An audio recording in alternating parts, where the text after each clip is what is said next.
Seguimos com o nosso estudo Evolução em Dois Mundos. Esses textos parecem um pouco mais técnicos que os textos que nós vimos nos livros anteriores. Porém, se observarem, tudo que está sendo dito aqui de forma técnica, nós vimos de forma coloquial nas obras anteriores. Não é verdade? Eu não poderia pular esse livro. Eu tenho que fazer todos, certo? Vamos continuando. Evolução e corpo espiritual. Primórdios da vida. Procurando fixar ideias seguras acerca do corpo espiritual, será preciso remontarmos, de algum modo, aos primórdios da vida na Terra, quando mal cessavam as convulsões telúricas, pelas quais os ministros angélicos da sabedoria, com supervisão do Cristo de Deus, Jesus, lançaram os fundamentos da vida no corpo ciclópico do planeta. Então, Jesus e toda uma equipe angélica trabalhou na formação, na arquitetura do planeta Terra. É como se Deus tivesse dado a Jesus uma pedra incandescente e dito: faz daí um planeta para o teu povo. A matéria elementar, de que o elétron é um dos corpúsculos base. Aqui tem uma roda de rodapé que eu trouxe para aqui. Na esfera espiritual em que estagiamos, o elétron é também partícula atômica dissociável. Então, o André Luiz, Emmanuel, toda essa equipe que está escrevendo esse livro, traz explicações sobre assuntos que não eram claros ainda na década de 50 do século passado, certo? Então, eu vou repetir. Na esfera espiritual em que estagiamos, o elétron é também partícula atômica dissociável. Continuando. Na faixa de experiência evolutiva sob a nossa análise, acumulada sobre si mesma, ao sopro criador da eterna inteligência, dera nascimento à província terrestre, no estado solar a que pertencemos. Você vê, ele chama o Sol como um estado e a Terra como uma cidade, uma província, cujos fenômenos de formação original não conseguimos, por agora, abordar em sua mais íntima estrutura. Nós não temos capacidade para entender, se ele quisesse explicar. A imensa fornalha atômica estava habilitada a receber as sementes da vida, e sob o impulso dos gênios construtores que operavam o orbe nasciturno, vemos o seio da Terra recoberto de mares mornos, invadido por gigantesca massa viscosa a espraiar-se no colo da paisagem primitiva. Dessa geleia cósmica verte o princípio inteligente em suas primeiras manifestações, talhadas no transcurso de milênios pelos operários espirituais que lhes magnetizam os valores, permutando-os entre si, sob a ação do calor interno e do frio exterior. As mônadas celestes exprimem-se no mundo através de rede filamentosa do protoplasma, de que se lhes derivaria a existência organizada no globo constituído. Então, o plano espiritual, vamos dizer, entre aspas, semeou a vida no planeta Terra, certo? Trouxe as, entre aspas, sementes da vida para que ela pudesse começar através dos seres mais simples possíveis. Séculos de atividade silenciosa perpassam sucessivos. Nascimento do vegetal. Aparecem os vírus. Ele está contando a evolução da vida na Terra. Aparecem os vírus e com eles surge o campo primarcial da existência, formando por núcleo proteínas e globulinas, oferecendo clima adequado aos princípios inteligentes ou mônadas fundamentais que se destacam da substância viva por centros microscópicos de força positiva, estimulando a divisão cariocinética.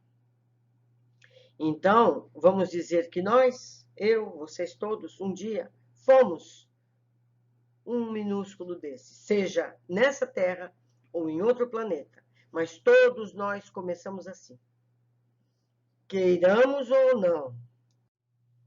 Evidenciam-se desde então as bactérias rudimentares, cujas espécies se perderam nos alicerces profundos da evolução, lavrando os minerais na construção do solo, dividindo-se por raças e grupos numerosos, plasmando pela reprodução assexuada as células primevas que se responsabilizariam pelas eclosões do reino vegetal em seu início.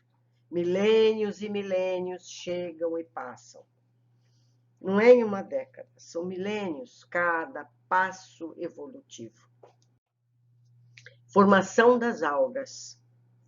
Sustentado pelos recursos da vida, que na bactéria e na célula se constitui o líquido protoplásmico, o princípio inteligente nutre-se agora na clorofila, que revela um átomo de magnésio em cada molécula, precedendo a constituição do sangue de que se alimentará no reino animal.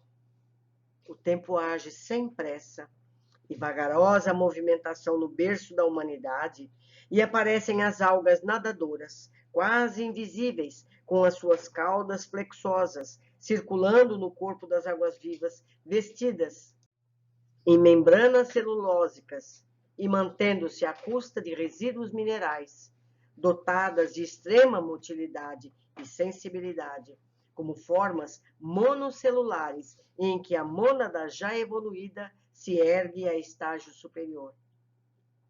Todavia, são plantas ainda, e que até hoje persistem da Terra, como filtros de evolução primária dos princípios inteligentes em constante expansão. Mas plantas, superevolvidas nos domínios da sensação e do instinto embrionário, guardando o magnésio da clorofila como atestado da espécie. Sucedendo-as por ordem, emergem as algas verdes, de feição pluricelular, como novo núcleo de salientar-se, inaugurando a reprodução sexuada e estabelecendo vigorosos embates nos quais a morte comparece na esfera de luta, provocando metamorfoses contínuas que perdurarão no decurso das eras, em dinamismo profundo, mantendo a edificação das formas do porvir. E ele vai contando a evolução da vida na Terra. Dos artrópodos aos dromatérios e anfitérios. Vocês estão lembrando do curso segundo grau? É por aí.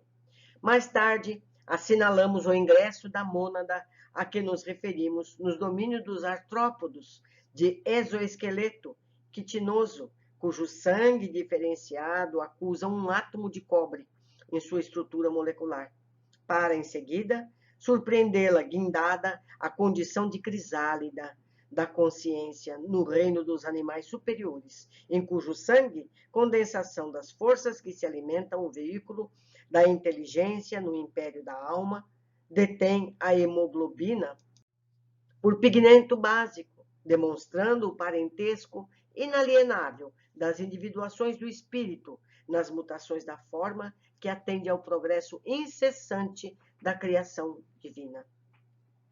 Das cristalizações atômicas e dos minerais, dos vírus, do protoplasma, das bactérias, das amebas, das algas, dos vegetais do período pré-câmbrio, aos fetos e às licopodiáceas, aos trilobites, que ainda hoje a gente encontra fóssil, e cistídeos aos cefalópodes, foramíneos, os radiolários dos terrenos silurianos, o princípio espiritual atingiu espongiários, selenterados da era paleozoica, esboçando a estrutura esquelética. E vamos crescendo.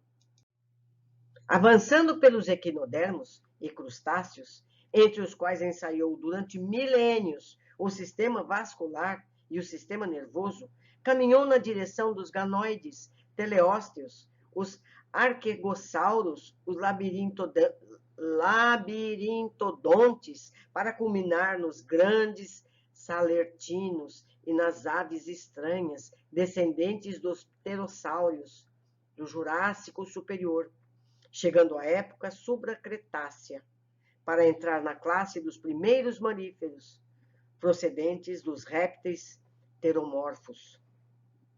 Viajando sempre, adquire entre os dromatérios e anfitérios os rudimentos das reações psicológicas superiores, incorporando as conquistas do instinto e da inteligência.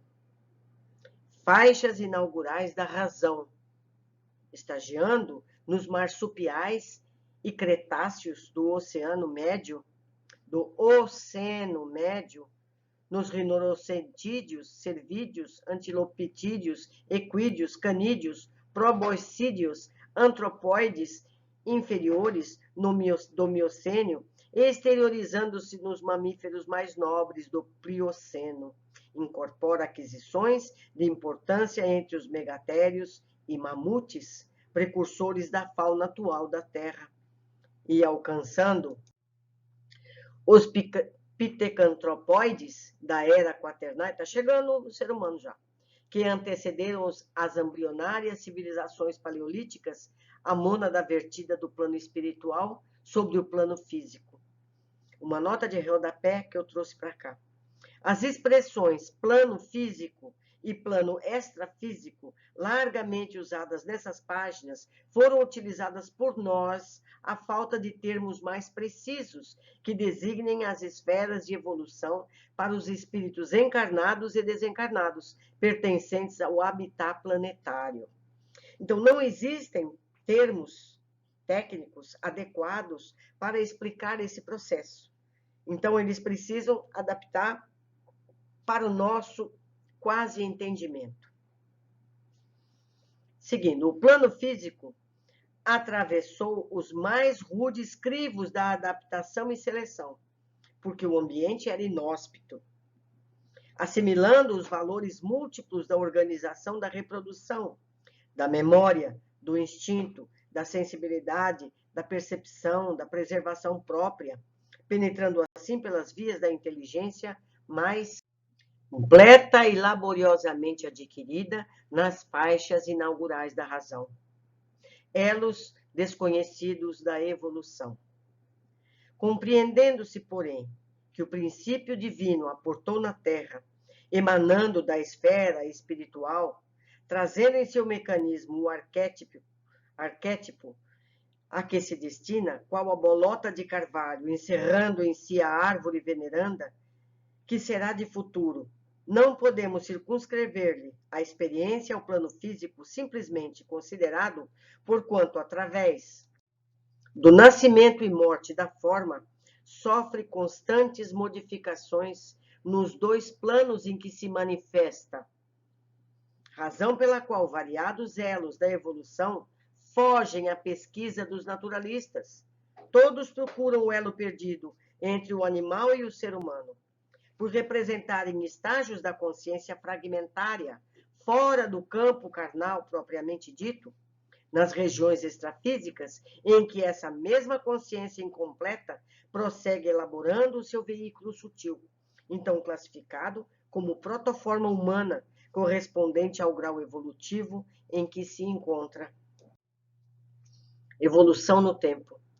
É assim que dos organismos monocelulares aos organismos complexos, em que a inteligência disciplina as células, colocando-as a seu serviço, o ser viaja rumo da elevada destinação que lhe foi traçada do plano superior, tecendo com os fios da experiência a túnica da própria exteriorização, segundo o molde mental que traz consigo, dentro das leis de ação, reação e renovação, em que mecaniza as próprias aquisições, desde o estímulo nervoso à defensiva imunológica, construindo o centro coronário no próprio cérebro, através da reflexão automática de sensações e impressões em milhões e milhões de anos, pelo qual, com auxílio das potências sublimes que lhe orientam a marcha, configura os demais centros energéticos do mundo íntimo, fixando-os na tessitura da própria alma. E eu vou fazer um parêntese aqui. Eu já li a respeito. Você está vendo esses milhões e milhões de anos que levou? E foi dito, nós estamos mais perto da ameba do que do anjo. Então, vocês podem imaginar quanto nós temos que viver e renascer e reviver para chegar à pureza do espírito. Continuando. Contudo, para alcançar a idade da razão, com o título de homem, dotado de raciocínio e discernimento, o ser automatizado em seus impulsos na romagem para o reino angélico, despendeu para chegar aos primórdios da época quaternária, em que a civilização elementar do sílex denuncia algum primor e técnica, nada menos de 1,5 bilhão de anos. Certo? 1,5 bilhão de anos. E as pessoas acham que a civilização humana tem 10 mil anos. Isso é perfeitamente verificável na desintegração natural de certos elementos radioativos da massa geológica do globo.